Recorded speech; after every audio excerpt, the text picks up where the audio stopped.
I never thought my life would shatter at 6. They say wisdom comes with age, but wisdom didn't prepare me for the cold steel of betrayal sliding between my ribs on what should have been our 45th wedding anniversary. The restaurant had been my choice, Giovanni's, an upscale Italian place in downtown Boston where the lighting was dim enough to soften the edges of age but bright enough to see the sparkle in Richard's eyes.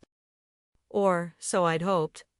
I'd spent 3 hours at Eliza's salon that afternoon, a color touch-up to hide the persistent gray, a blowout that gave my shoulder-length hair a youthful bounce, and a makeup application that the young artist promised would take at least a decade off. I'd even bought a new dress.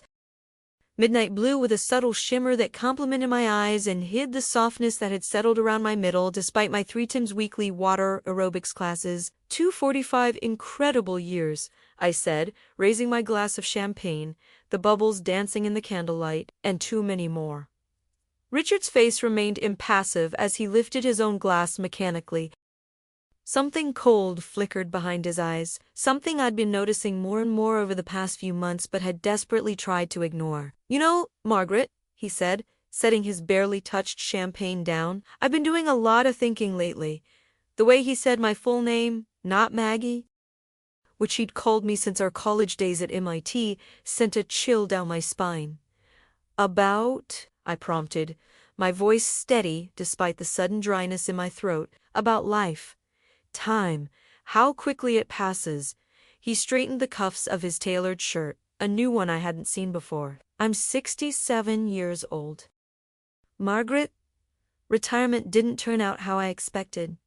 We could travel more, I offered quickly. That river cruise in Europe you mentioned, or maybe New Zealand, that's not what I mean, he cut me off, his tone clipped. Then his eyes met mine directly for the first time that evening, while we're toasting to our love. I need to tell you something. I prefer a woman who's still 20 years old. The champagne turned acidic in my mouth. Excuse me, not literally 20, he clarified with a dismissive wave, but you know what I mean. Someone young, vibrant, with her whole life ahead of her, not behind her. My hand trembled as I set down my glass. Afraid I might drop it. Are you having an affair, Richard? His silence was answer enough. Who is she? My voice had dropped to a whisper. Her name is Amber. No hesitation, no shame. She's 32. She worked in the marketing department at the firm. The past tense, registered, she doesn't work there anymore. She resigned last month. Conflict of interest, now that we're together. Together. The word echoed in my mind like a gunshot in an empty cathedral. How long? I managed to ask. 8 months. He had the audacity to check his watch. Look, I didn't want to do this here, but you insisted on this dinner, and I thought, well, there's never going to be a good time. 8 months. While I was planning our anniversary trip to the Berkshires, while I was sitting by his hospital bed during his gallbladder surgery, spooning lime jello into his mouth and adjusting his pillows, while I was helping our daughter Emily plan her second baby shower. I want a divorce, he continued, his voice eerily businesslike, as if he were terminating an underperforming employee. I've already spoken to Alan Friedman, our attorney. My mind spun at the realization that Richard had already consulted the man who'd done our wills, who'd come to our home for dinner parties, who'd sent us a hand-selected bottle of scotch every Christmas for 15 years. You single B. already. I couldn't finish the sentence. I've taken the liberty of having preliminary papers drawn up. He reached into his suit jacket and pulled out an envelope. This outlines the proposed division of assets. I think you'll find it fair. Fair. As if anything about the situation could be described as fair. As if 45 years of marriage could be neatly divided like a pie chart in one of his corporate presentations. You planned to serve me divorce papers at our anniversary dinner. The shock was beginning to crystallize into something harder, sharper. Richard had the decency to look slightly uncomfortable. I thought it would be more private than at home. The movers are coming tomorrow while you're at your book club. Movers. My voice had become a stranger's. I've found a condo downtown. near the waterfront. It made sense to make arrangements ahead of time. Efficiency. You know? Efficiency. His corporate buzzword, the quality he'd prized above almost all others during his 30-year career as CFO of Boston's third-largest investment firm. And where am I supposed to go? The question slipped out before I could stop it, before I could remind myself that I was Margaret Sullivan Reynolds, with a master's degree in library science, former head librarian of the Boston Public Library's rare manuscript collection, mother of 2 successful children, and grandmother to 3 beautiful grandchildren. I shouldn't sound so... lost. Richard's expression shifted to something resembling confusion, as if he hadn't considered this part of the equation. The house. Of course, you can keep the house. He said it like he was offering me a tremendous gift, the colonial Inn Brookline that had grown too large since the children left, with its creaking stairs and drafty windows that needed replacing. Its property taxes that increased every year while our retirement accounts felt the squeeze of inflation. How generous of you, I said, surprised by the steel that had crept into my voice. I've transferred $250,000 into a separate account for you, for immediate expenses and to retain your own counsel, should you feel that's necessary. He slid another envelope across the table. Account details are in here. I stared at the cream-colored envelope with my name written in his familiar handwriting. 45 years reduced to financial transactions. Do you love her? The question escaped before I could contain it. Richard actually smiled then, a genuine smile that I hadn't seen in years, certainly not directed at me. She makes me feel alive, Margaret. When was the last time we felt truly alive together? The unfairness of the question staggered me. I had built my life around making him feel secure, supported, and respected. I had shaped myself to fit the contours of his ambitions, his needs, his schedule, and now he was suggesting that I had somehow failed to provide him with vitality. I raised your children, I said quietly. I ran your household. I hosted your business dinners. I edited your speeches. I invested 25 years in my own career while making sure yours always came first. I nursed your mother through cancer. I stood by you during the SEC investigation. I moved 3 times for your promotions. And I've provided very well for you, he countered, as if tallying debits and credits. The house is worth $2.1 million. Your retirement account has $1.8 million. You'll receive alimony of $10,000 monthly. You'll be very comfortable, Margaret. Comfortable. Another one of his words. Not happy, not fulfilled, not loved, comfortable. When do you plan to tell the children? I asked, thinking of Emily and Michael, of their likely reactions. I thought we could do that together next week, perhaps. After you've had time to... double quotes, he paused, searching for the right corporate phrase. Process the transition. Process the transition, as if 4.5 decades of marriage could be neatly filed away like quarterly reports.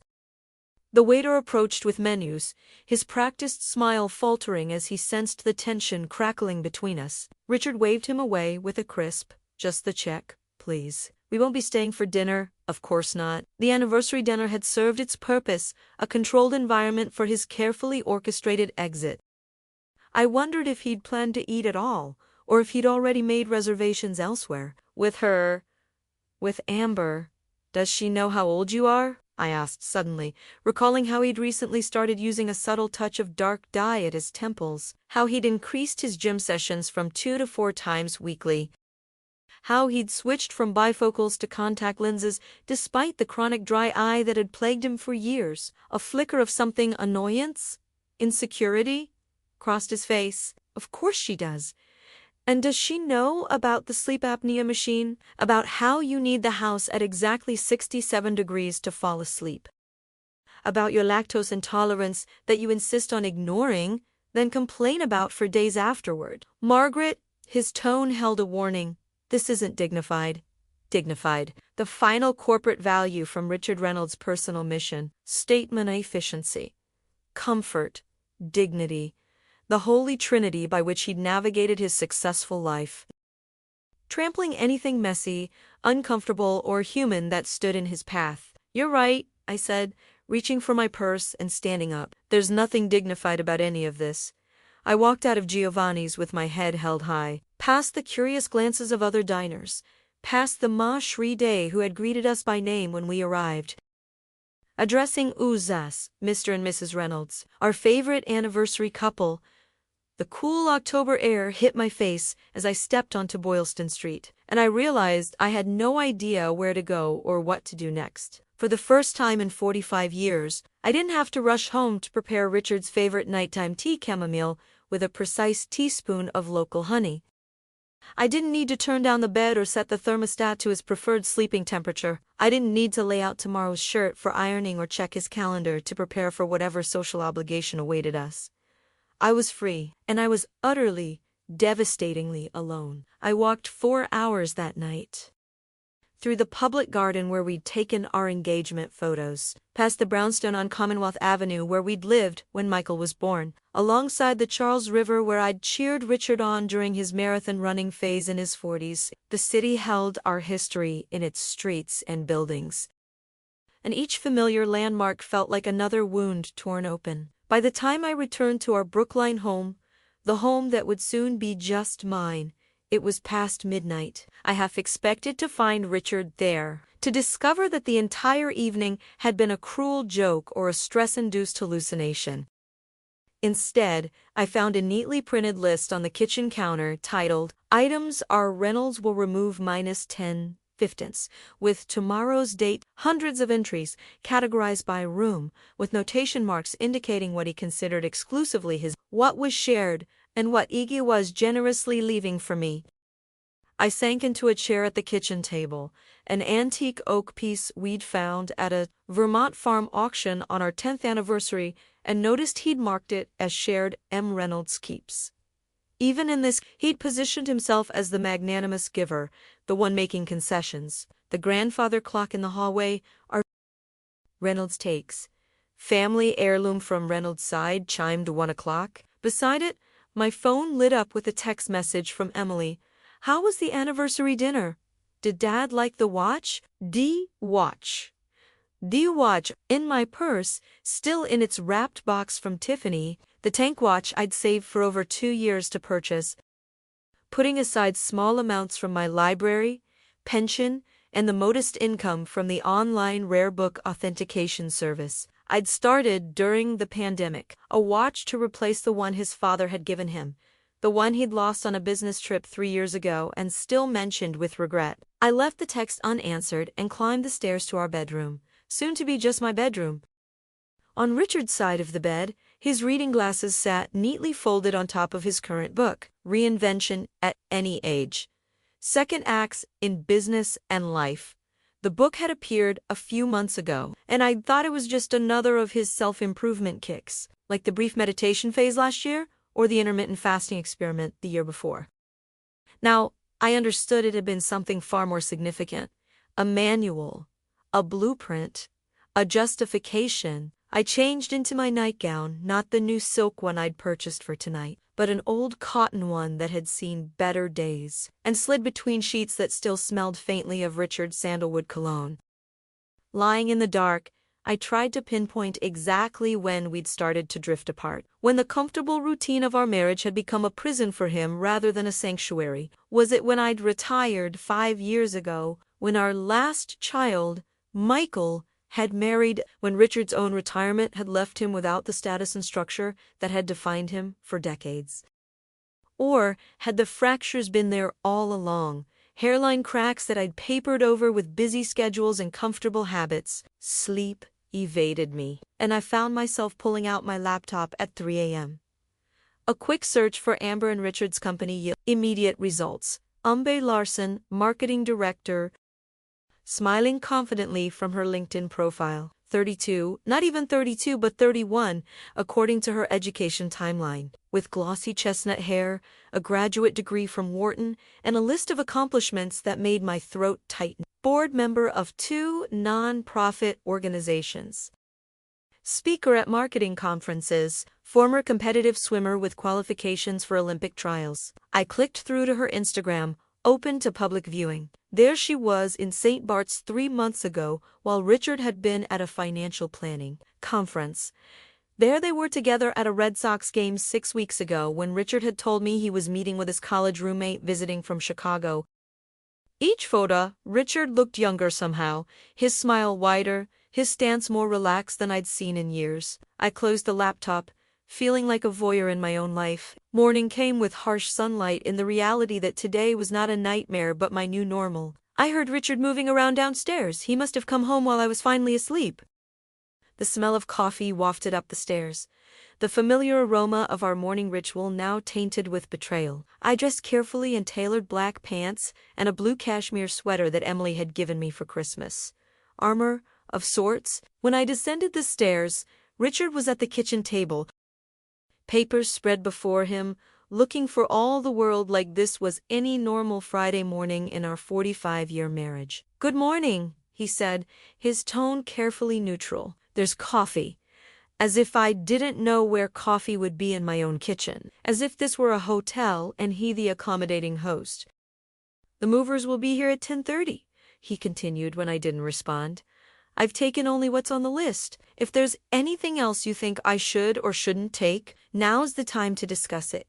I poured coffee into my usual mug, world's best grandma, a painted gift from our oldest granddaughter, Sophie, and finally turned to face him. In the morning light, I could see the new haircut, the expensive watch, not the one I'd bought him, but a Rolex I'd never seen before, the tailored casual Friday attire that looked suspiciously more youthful than his usual style. "I have just one question," I said, surprising myself with the steadiness of my voice. Was any of it real?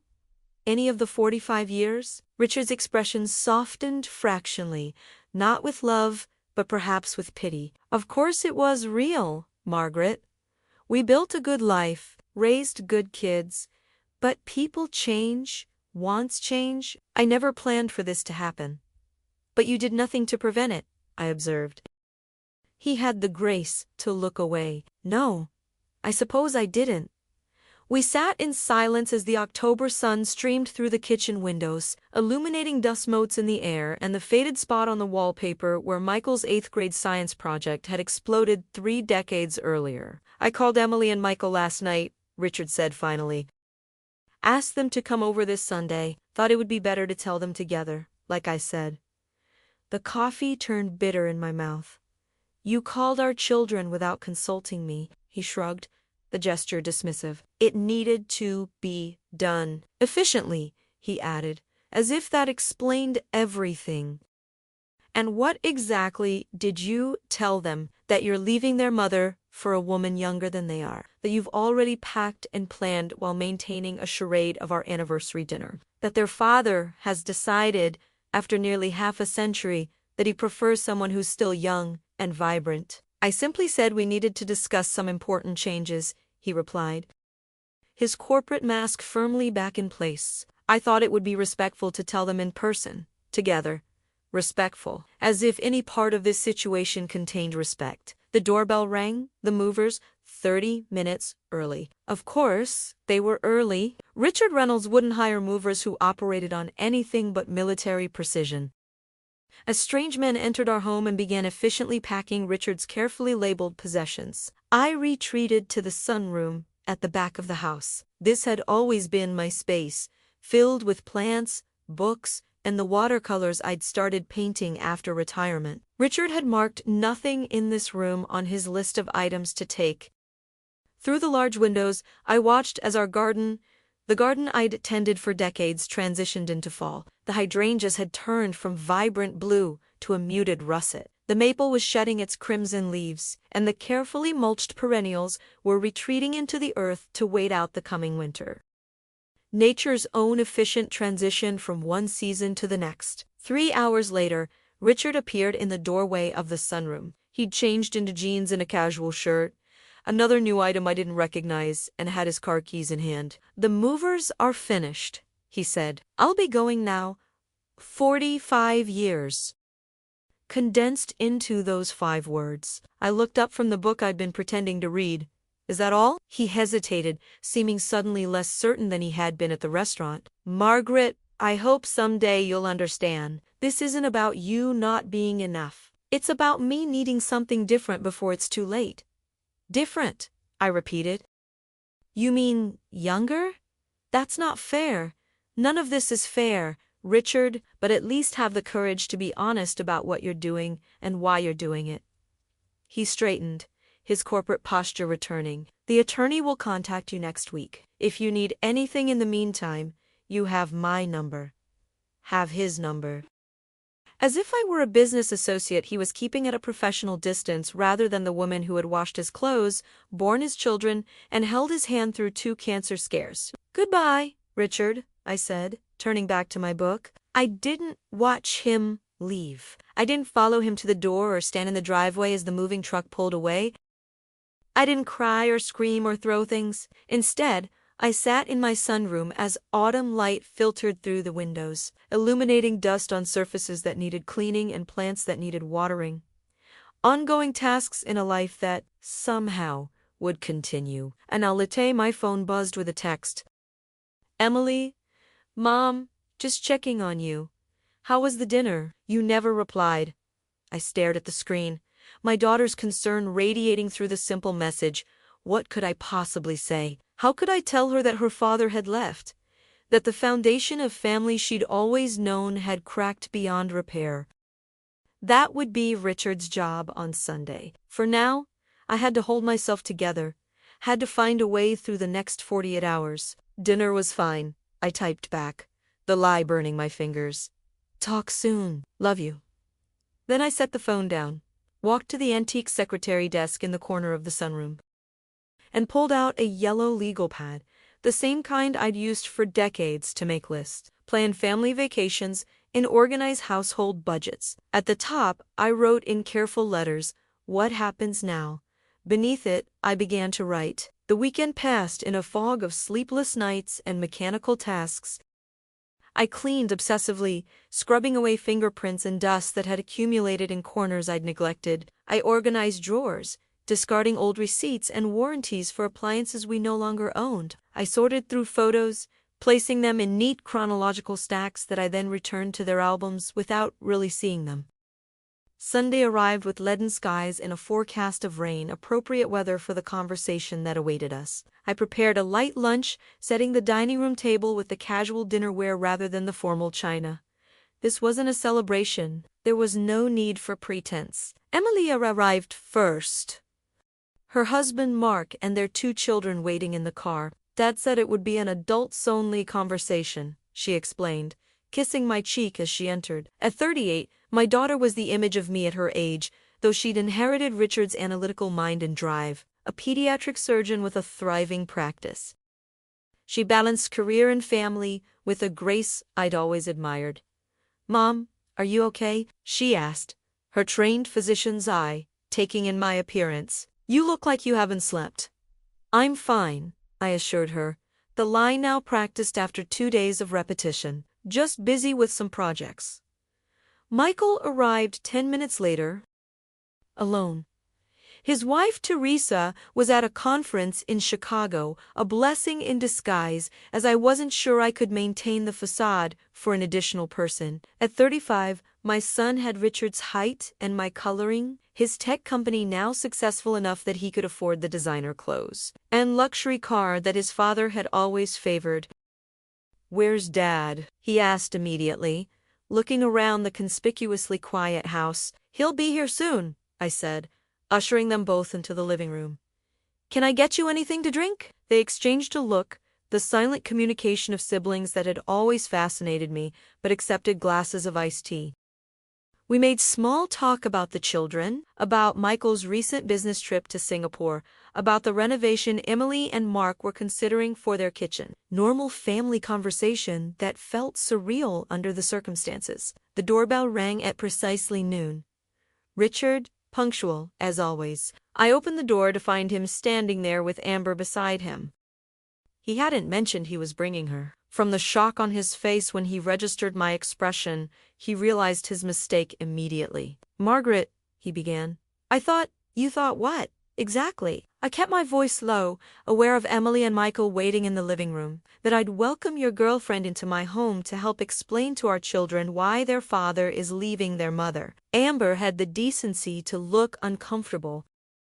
Up close, she was even more striking than in her photos, tall and fit, with clear skin that needed no makeup in the kind of effortless style that came with youth and confidence. She wore simple black pants, a cashmere sweater in a soft green that highlighted her eyes, and minimal jewelry. Not trying too hard, but perfectly put together. I hated her instantly, then hated myself for the pettiness. Perhaps I should wait in the car, she suggested quietly to Richard. No, he replied firmly. We agreed to do this together. He turned back to me. Margaret, I understand this is difficult, but Amber is part of my life now. And the children should meet her. The children, I repeated, incredulous. Our children are adults with children of their own. And they don't even know you're leaving yet. This isn't how we discussed doing this. Before Richard could respond, Emily appeared in the hallway behind me. Mom, is everything okay? Her voice trailed off as she registered Amber standing beside her father. Who's this? Richard straightened his shoulders, his presentation posture, I noted bitterly. Emily, there's someone I'd like you to meet. This is Amber. Emily's confusion was evident as she looked between us, her quick mind already connecting dots, but rejecting the picture they were forming. Dad's colleague, she said, extending her hand automatically. Nice to meet you. Actually, Richard said, his voice taking on the authoritative tone he'd used in boardrooms for decades, Amber is more than a colleague. She's an important part of my life now. That's what your mother and I wanted to talk to you and Michael about today. I had never, in 38 years, seen my daughter rendered speechless. She stared at her father, then at Amber, then at me, her expression cycling through confusion, realization, and horrified understanding. Michael appeared behind her. What's going on? Who's at the door? The next 30 minutes were among the most painful of my life. As we moved to the living room and Richard explained his decision to our children, he used phrases like grown apart and different life stages and mutual respect, never once mentioning Amber's age or his desire for someone still young and vibrant. Throughout his practiced speech, I remained silent, watching my children's worlds shift beneath them. Emily, always the most expressive, cycled through shock, anger, and a cold fury I'd never seen in her before. Michael, who had idolized his father since childhood, sat in stunned silence, occasionally shaking his head as if to clear it. You're leaving, Mom, Emily finally interrupted. After 45 years, for her. She gestured toward Amber, who sat slightly apart from Richard, her composure remarkable under the circumstances. Emily, this isn't about your mother or about Amber, Richard replied, his tone maddeningly reasonable. It's about my needs and happiness at this stage of life. Your needs. Emily's voice rose. What about Mom's needs? What about the family? What about the promises you made? People change, Richard said, repeating the line he'd used with me. Once change. Once change, Michael echoed, finding his voice at last. So all those talks you gave me about commitment and family values and being a man of your word, that was all bullshit. Just do what you want when you want it. Watch your language, Richard admonished automatically, then seemed to realize the absurdity of policing his adult son's language while announcing his abandonment of his marriage. I think we're past etiquette lessons, Dad, Michael shot back, throughout the exchange. I remained silent, letting Richard face the consequences of his decisions without interference. I watched as the image my children had of their father, the wise mentor, the family patriarch, the moral compass, crumbled before my eyes. It gave me no pleasure, only a profound sadness for what they were losing. Your mother and I have had a good life together, Richard said, glancing at me as if for confirmation. We raised you both, gave you every advantage, supported you through college and beyond. That doesn't change. Everything changes, Emily said, tears finally spilling. Everything. Amber, who had been quiet throughout the confrontation, finally spoke. I understand this is incredibly difficult for all of you, she said, her voice gentle. I never intended to cause pain to your family. Your father and I, it wasn't something either of us planned. Spare us the "we just fell in love" speech, Emily snapped. You're younger than I am. You knew exactly what you were doing with a married man. Emily, Richard interjected sharply. That's not fair to Amber. This was my decision. At least she's being honest about it, I said, breaking my silence at last. All eyes turned to me. This is exactly what it looks like. A man leaving his wife for a younger woman because he prefers someone. As he put it, still young and vibrant. Richard's face reddened. Margaret, that's not what It's precisely what you said, I interrupted, my voice steady. At our anniversary dinner, no less. And our children deserve the truth. Not some sanitized version where no one is to blame and it's all about life, stages in personal growth. The room fell silent. Emily moved to sit beside me on the sofa, taking my hand in hers. Michael remained in his chair, staring at his father with an expression I couldn't quite read. I think you should leave now, I said to Richard. You've said what you came to say. Richard looked for a moment like he might argue. Then nodded once. I'll be in touch about the remaining arrangements, he said, standing. Emily, Michael, I hope you'll give me a chance to talk with you individually when you've had time to process this. Neither of our children responded. Amber rose gracefully, murmuring, It was nice to meet you both, though the words fell flat in the charged atmosphere.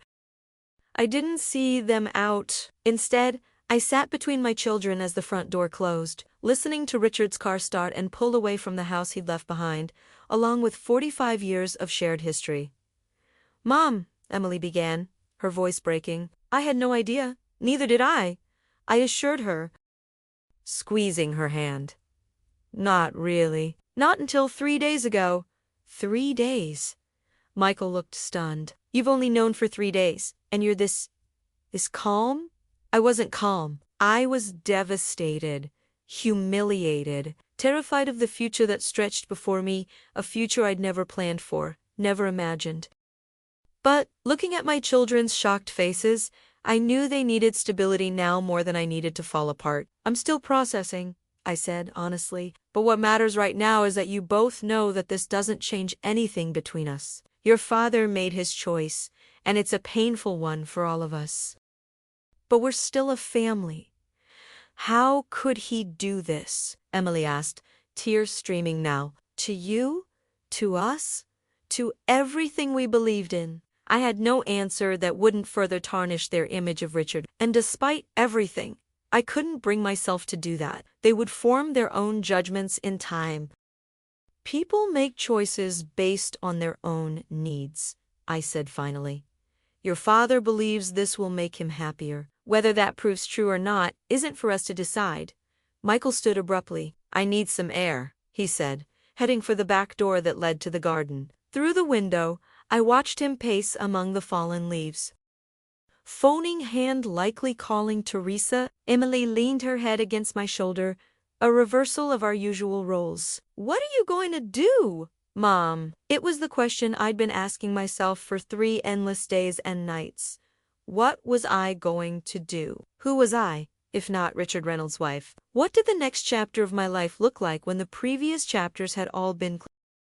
I'm going to take 1 day at a time, I told her, the answer inadequate but honest. I have the house, I have savings, I have my health, and most importantly, I have you and Michael and the grandchildren. She studied my face. You're really not going to fight for him? Try to get him back. The question startled me. Fight for a man who told me, while toasting our 45th anniversary, that he prefers someone younger and more vibrant, who planned his exit 4 months behind my back, who served me divorce papers over champagne. I shook my head. I spent 45 years being the best wife I knew how to be. If that wasn't enough for him, nothing will be.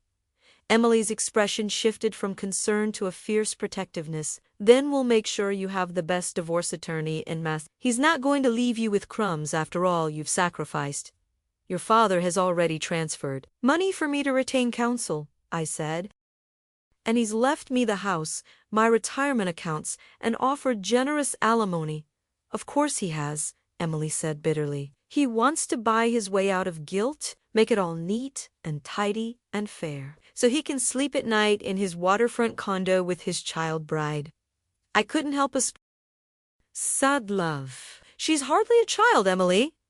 She's an accomplished professional woman who happens to be 3 decades younger than me. Don't defend her, Emily warned, and don't let Dad's financial generosity fool you. You deserve half of everything, half of what you built together over 45 years. His career wouldn't have been possible without you managing everything else.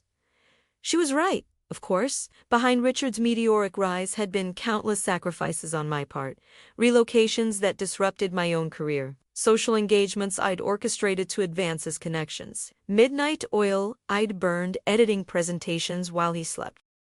The invisible labor of a corporate wife that had no line item on a balance sheet but had been essential to his success. I'll fight for what's fair, I promised. But right now, I'm more concerned about all of you, how you're processing this.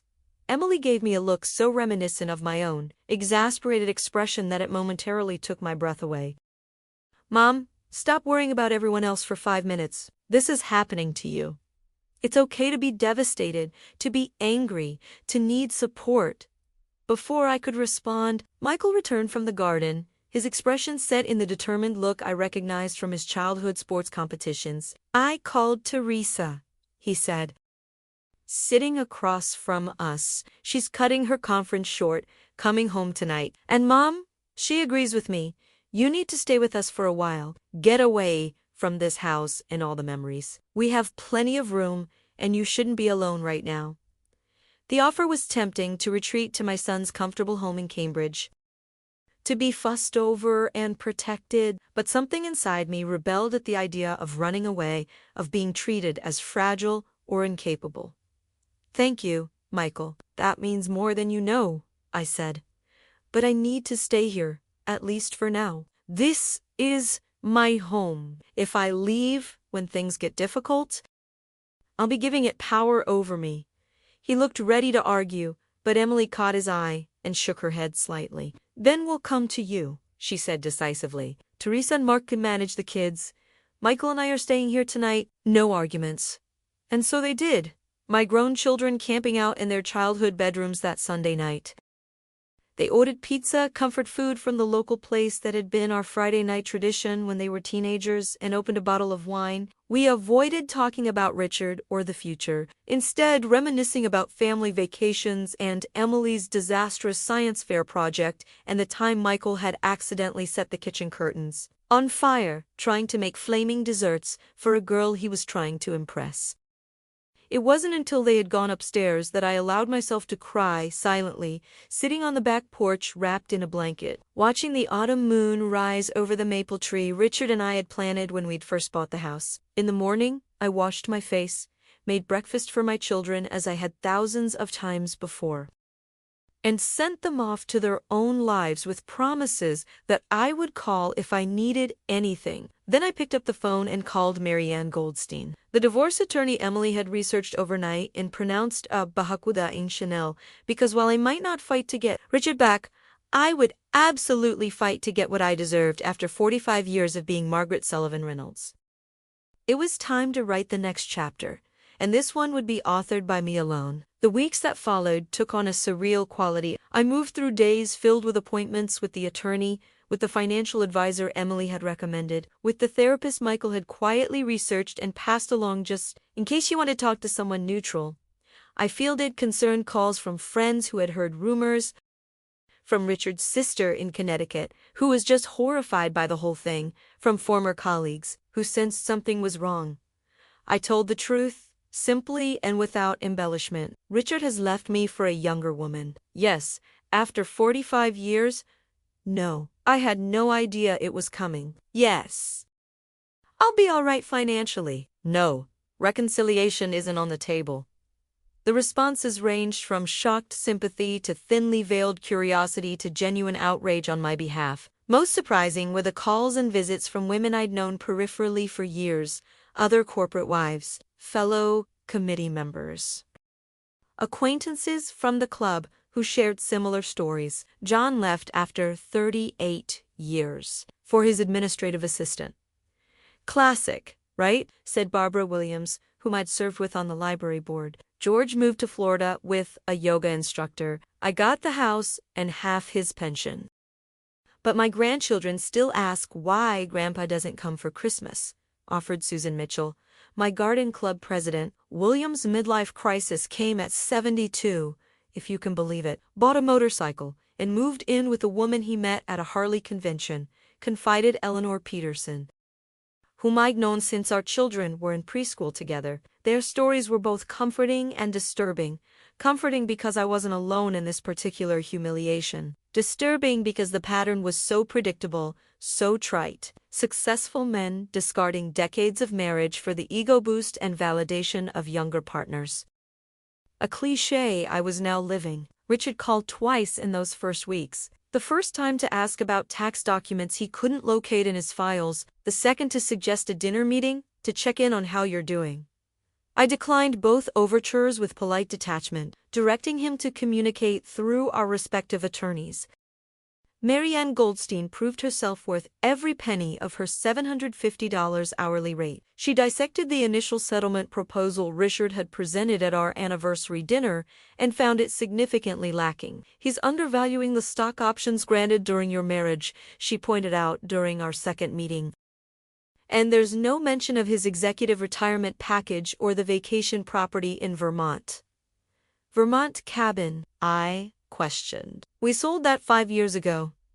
Marianne raised a perfectly shaped eyebrow. "According to the financial disclosures we subpoenaed, your husband still owns a property in purchased 3 years ago for $1.2 million through an LLC. The revelation shouldn't have shocked me after everything else, but it did. A secret vacation home. I wondered how many weekends at the office or business trips had actually been spent there. With her. "He'll argue it was purchased with post-retirement consulting income," I said, remembering the occasional projects Richard had taken on after officially retiring. "Purchased while you were still married, with income earned during the marriage." Marianne, "Community property. You're entitled to half." The divorce proceedings themselves took on the feeling of a corporate negotiation, sterile conference rooms. Carefully worded proposals and counter-proposals, discussions of assets and liabilities without any acknowledgement of the human cost behind the numbers. Richard brought his own high-powering attorney, a shark in an expensive suit, who referred to our marriage as the 45-year domestic partnership now being dissolved. I hadn't seen Richard outside these formal settings since the disastrous Sunday when he'd brought Amber to meet our children. In the harsh fluorescent lighting of conference rooms, I noticed changes in him: a more contemporary haircut, designer eyeglasses replacing his contacts. The dry eye must have won out after all. Casual but expensive clothing that seemed to be trying too hard. He looked like an older man attempting to appear younger. And the effort was both sad and infuriating. We had agreed to sell the house. My initial determination to stay had wavered under the weight of memories and the practical reality of maintaining a large property alone. The real estate market in Brookline was strong, and the Colonial sold within 2 weeks for $2.3 million. Well above asking price. Richard and I would split the proceeds after paying off the small remaining mortgage. I found a sunny 2-bedroom condominium in a doorman building in Back Bay, using part of my settlement. It was modern and bright, with none of the historical charm of our old house, but also none of the creaking floors and outdated systems that had required constant attention. Most importantly, it held no memories of Richard. Emily helped me choose new furniture. Nothing from the old house except my grandmother's rocking chair and my personal books and artwork. "Fresh start, fresh space," she insisted, guiding me toward contemporary pieces I would never have selected on my own, but which transformed the condo into something that felt uniquely mine. Christmas approached, the first in my new home, the first in 46 years without Richard. The grandchildren were caught in the uncomfortable middle, splitting their holiday time between my condo and Richard's waterfront property, where, I learned through Emily's carefully neutral reports, Amber had moved in and was trying really hard with the kids. We gathered in my new space, the grandchildren exclaiming over the spectacular city views and the proximity to the skating rink at Frog Pond.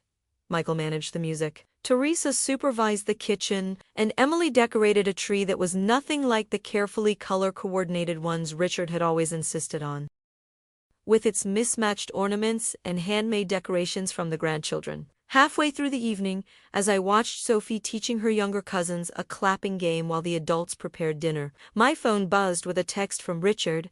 "Merry Christmas, Margaret. I hope you're doing well. 5 months ago."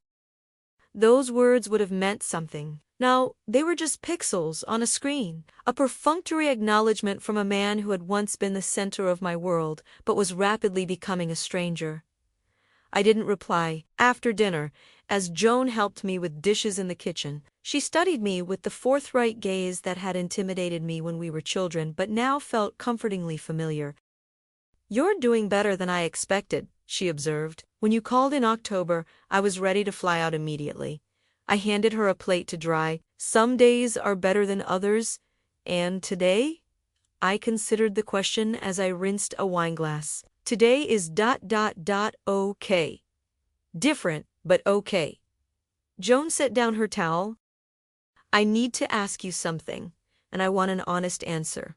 "Always," I promised, turning off the water to face her. "Are you happy?" The question caught me off guard. In all the chaos of the past months, the legal meetings, the house sale, the move, the concerned check-ins from friends and family, no one had asked about happiness. They had asked if I was okay, if I needed anything, if I was sleeping, if I was eating. Basic survival questions for someone experiencing trauma. But happiness? That seemed like a luxury beyond my current circumstances. "I don't know," I answered truthfully. "I don't think I've allowed myself to consider that question." Joan nodded as if this confirmed something. "You spent 45 years making Richard happy, making the children happy, making a home that made everyone else happy. Maybe it's time to figure out what makes Margaret happy." The concept was so foreign, it almost made me laugh. At 6, isn't it a bit late for self-discovery? "You could live another 30 years, Joan pointed out. "That's longer than some marriages last. Are you going to spend it just existing? Or are you going to live it?" I had no answer for her then. But the question lingered long after Christmas had passed and winter had settled over Boston in earnest. What did make me happy? Who was I now that I wasn't defined by my marriage? My role as Richard's wife. In January, I enrolled in a watercolor class at the Museum of Fine Arts something I dabbled in after retirement but had never pursued seriously because Richard had found the supplies messy and had complained about the time it took away from our shared activities. I joined a book club that focused on international literature, exposing me to voices and perspectives I'd never encountered. I volunteered twice weekly at the library's literacy program, teaching English to recent immigrants. Small steps, tentative explorations of a self that had been subsumed by marriage and motherhood for so long that I barely recognized it. The divorce was finalized in February, the paperwork arriving by certified mail on a snowy Tuesday. "Reynolds v. Reynolds," the caption read. As if we were adversaries who had always been in opposition rather than partners who had built a life together, I signed where indicated, acknowledging the court's decision. The division of assets, the formal dissolution of a union that had already dissolved in spirit months earlier. That evening, I opened a bottle of champagne, not to celebrate, but to mark the occasion. Standing at my living room window overlooking the city lights reflecting on fresh snow, I raised a glass to the woman I had been and the woman I was becoming. The final settlement had been more than fair, thanks to Marianne's relentless advocacy. Half of all marital assets, including the surprise Vermont property which Richard had eventually conceded after a particularly tense negotiation, half of his retirement accounts, half of the investment portfolio, monthly alimony that would maintain my standard of living, health insurance coverage, even a percentage of future earnings from his occasional consulting work, financially secure, but emotionally, ... What? Not broken, as I had feared in those first dark days after the anniversary dinner. Not whole either. Something in between, healing, perhaps, like a bone that had been badly broken but was knitting back together. Different but functional. Spring came to Boston, bringing with it a renewal that felt symbolic after the winter of divorce proceedings. I planted containers on my terrace, herbs and flowers that thrived in the southern exposure. I walked daily along the Charles River, noting the returning birds and budding trees. I said yes to invitations I would have declined in the past: a solo trip to visit Joan in Chicago, a weekend art retreat in the Berkshires, dinner with a group of women from my watercolor class. It was at one of these dinners, at a small Italian restaurant in the North End, that I saw them. Richard and Amber, seated in a corner, heads bent together over a shared dessert. He was laughing, that full, uninhibited laugh I had rarely heard in the later years of our marriage. She was looking at him with an expression I recognized all too well, the same look I had given him decades ago when we were young and in love, and the future stretched before us with limitless possibility. My friends noticed my sudden silence, followed my gaze, and immediately closed ranks. "Let's get the check," suggested Diane, the retired art teacher who had taken me under her wing at the museum class. "There's a new gelato place 2 blocks over." "No," I said, surprising myself. "It's fine. This is a public place. They have as much right to be here as we do." The old Margaret would have left, would have protected Richard from an awkward encounter, would have put his comfort above her own. But I wasn't that Margaret anymore. So we stayed, finishing our wine and continuing our conversation about the upcoming summer exhibition some of us were participating in. I was aware of Richard and Amber in my peripheral vision but didn't look directly at them again, until they were suddenly at our table. "Margaret," Richard said, his voice containing a note of uncertainty I wasn't used to hearing. "I thought that was you." I looked up, meeting his eyes directly. "Richard, hello." An uncomfortable silence fell as my dining companions regarded him with varying degrees of coolness. Amber stood slightly behind him, her expression carefully neutral. "You look well," he offered finally. "Thank you," I replied. "I am well." Another beat of silence. "Ladies, this is Richard," I said to my companions, deciding to take control of the awkward moment. "My ex-husband. And this is Amber." Nods and murmured acknowledgments followed, no hands extended in greeting. "We won't interrupt your evening," Richard said, clearly sensing the protective energy emanating from my friends. "I just wanted to say hello." "I appreciate that," I said, and was surprised to find that I meant it. "Enjoy your dinner." They retreated to their own table, paid their bill shortly thereafter, and left without looking our way again. I felt a strange sense of anticlimax after months of avoiding any contact outside formal legal settings. Our first social encounter had been brief and ultimately meaningless. "Are you really okay?" asked Sylvia, the retired psychology professor who had joined our watercolor class despite having no artistic talent whatsoever, but who came, she said, for the company and the cognitive challenge. I considered the question, taking stock of my physical reactions, steady heartbeat, normal breathing, no tears threatening, no rage building. "Yes," I realized, "I'm actually okay." "Well, if it helps," offered Diane with a mischievous smile, "she has terrible technique with that highlight color. All wrong for her undertones. And those shoes with that dress? Criminal." We dissolved into laughter, not mean, but the releasing kind that acknowledges the absurdity of life's unexpected turns. Later that night, as I got ready for bed in my peaceful condo, my space, arranged according to my preferences alone, I thought about the encounter. Seeing Richard with Amber had stirred emotions, certainly, but not the devastation I might have expected. Instead, I felt a curious detachment, as if watching characters in a play whose outcome no longer affected me directly. I wondered if he was truly happy, if the dramatic upheaval he'd caused in so many lives had delivered the renewal and vitality he'd sought. I wondered if Amber understood what she had signed up for: the sleep apnea machine. The precise temperature requirements, the lactose intolerance he pretended didn't exist, the 1,000 small accommodations I had learned to make over decades. And then I realized it didn't matter. Not to me. Not anymore. Richard's happiness or unhappiness was his own concern now, just as mine was solely my responsibility.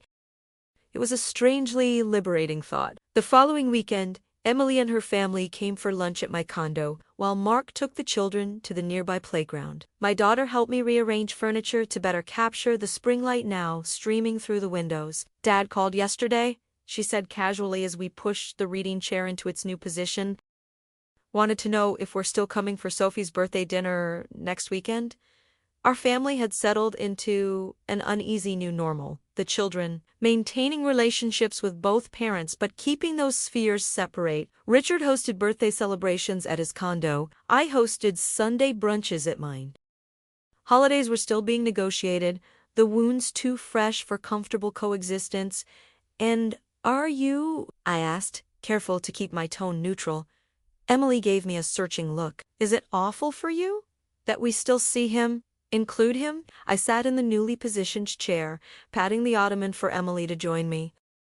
"Listen to me very carefully," I said, taking her hands. "Your father is still your father. He's still your children's grandfather. What happened between us doesn't change that, and I would never, ever want you to sever that relationship because of me." Her eyes filled with tears. "But he hurt you so badly." "Yes, he did," I acknowledged. "And that's between him and me. Your relationship with him is separate, and it should be. He loves you, Emily. That hasn't changed, and it shouldn't." She leaned forward to hug me, her tears dampening my shoulder. "How did you get so wise about all this?" I smiled against her hair. "I'm 65 years old. Honey, if I haven't learned a thing or two by now, I've been doing it wrong." We finished rearranging the furniture, and when Mark returned with the children, we ate lunch on the terrace, enjoying the spring sunshine and the container garden I'd planted. Sophie showed me her latest art project. 6-year-old Ben demonstrated his new soccer moves using a rolled-up napkin as a ball, and 3-year-old Lily fell asleep in my lap, her small body warm and trusting against mine. "This," I thought, stroking Lily's soft curls, "this is what matters. This remains unchanged." As the months passed, I settled deeper into my new life. Summer brought outdoor concerts at the Hat Shell, weekend trips to Cape Cod with friends from my various new social circles, a week-long visit from Joan and her husband. I expanded my volunteer work at the library to include a program helping seniors navigate technology, a role reversal that amused me as I recalled how often I'd asked my own children for tech assistance. I saw Richard occasionally at family events, Michael and Teresa's anniversary dinner, Emily's promotion, celebration, Ben's first piano recital. We were cordial, careful, maintaining the minimal contact necessary to avoid making our children uncomfortable. Amber usually accompanied him but kept a respectful distance from me, engaging primarily with the grandchildren or with Teresa and Mark, who had made more of an effort to welcome her than Emily had. In September, a year after the anniversary dinner that had ended my marriage, I received an unexpected call from Richard. "Margaret," he began after I answered, "I hope I'm not interrupting anything." "Not at all," I replied, setting aside the book I'd been reading. "What can I do for you, Richard?" He cleared his throat. "I was wondering if you might be willing to meet for coffee. There's something I'd like to discuss with you in person." Curiosity overcame my initial hesitation. "All right. When did you have in mind?" We arranged to meet the following afternoon at a neutral location, a cafe near the public garden that neither of us had frequented during our marriage.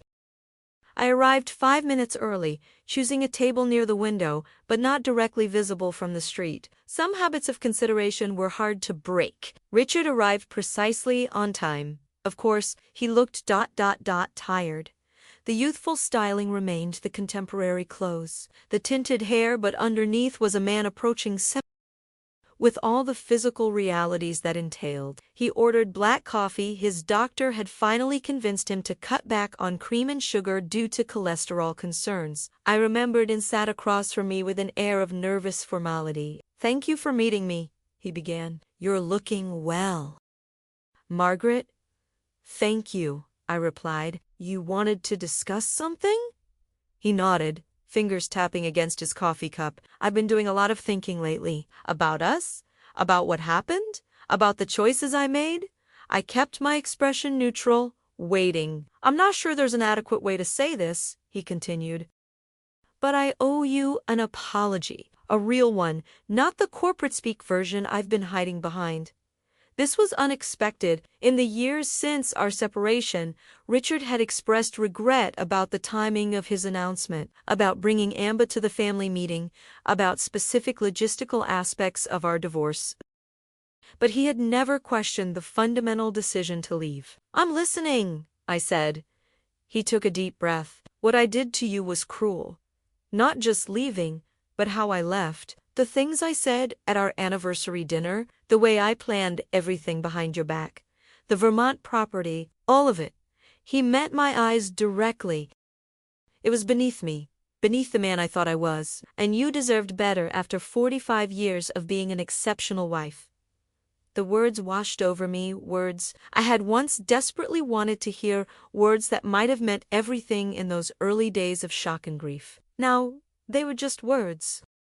Important but not life-changing. "What brought this on?" I asked, genuinely curious. Richard looked down at his coffee. "Emily is barely speaking to me," he admitted. "Michael makes an effort, but I can feel his disappointment. The grandchildren are, confused.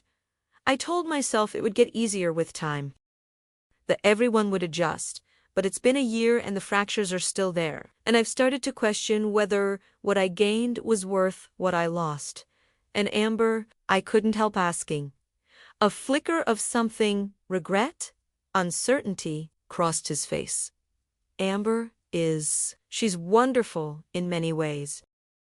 Bright, energetic, supportive. But there's a gap that can't be bridged. She tries to understand my references, my history, my context, but she wasn't there for any of it. She doesn't remember where we were when Kennedy was shot, or how we felt when the Berlin Wall came down, or what it was like to raise children in the way 10th SE.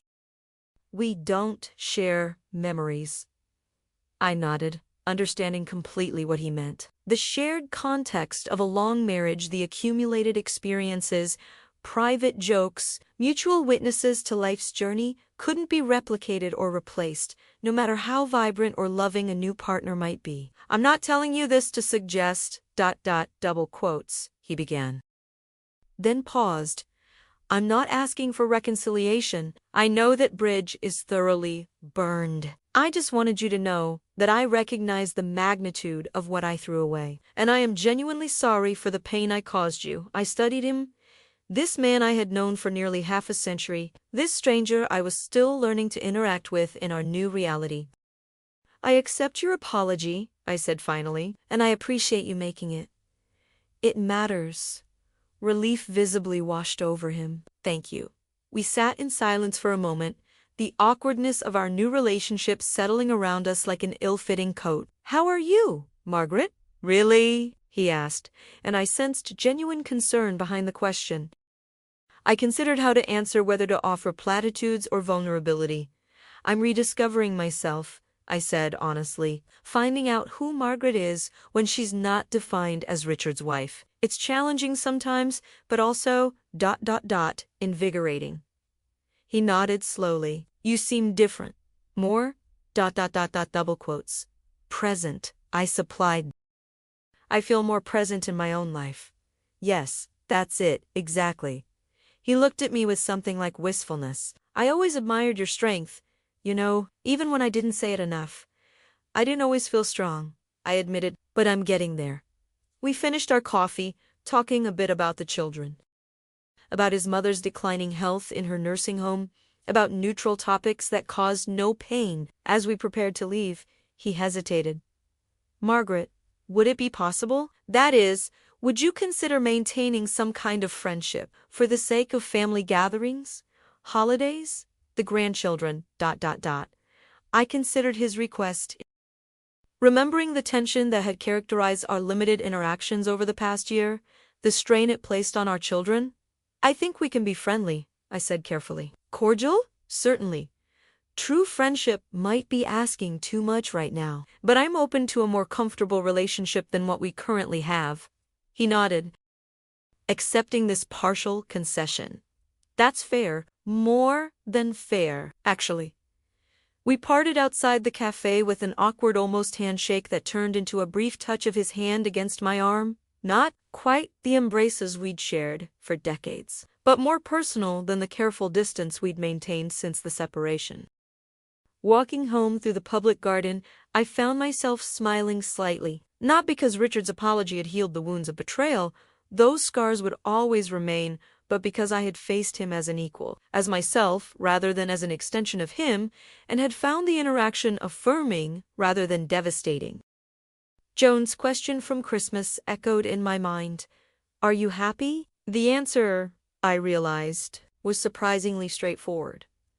Yes, not in the uncomplicated way I might have been before, knowing the pain of such profound betrayal, not in the way I might have imagined happiness during the decades of my marriage, but in a new way, a harder one, more self-determined happiness that belonged entirely to me. I was Margaret Sullivan Reynolds, 66 years old, starting over. I had weathered a storm that had threatened to drown me and had emerged on the other side, not unscathed, but intact. I had created a new home, cultivated new friendships, discovered new interests, and maintained the relationships that mattered most to me. I had learned that I was stronger than I knew, more resilient than I believed, and more capable of change than I had ever given myself credit for. And on that autumn day, walking alone through a park where I had once pushed strollers and held Richard's hand and marked the passage of seasons for decades, I finally understood what Joan had been trying to tell me. It wasn't too late for self-discovery. It wasn't too late for joy.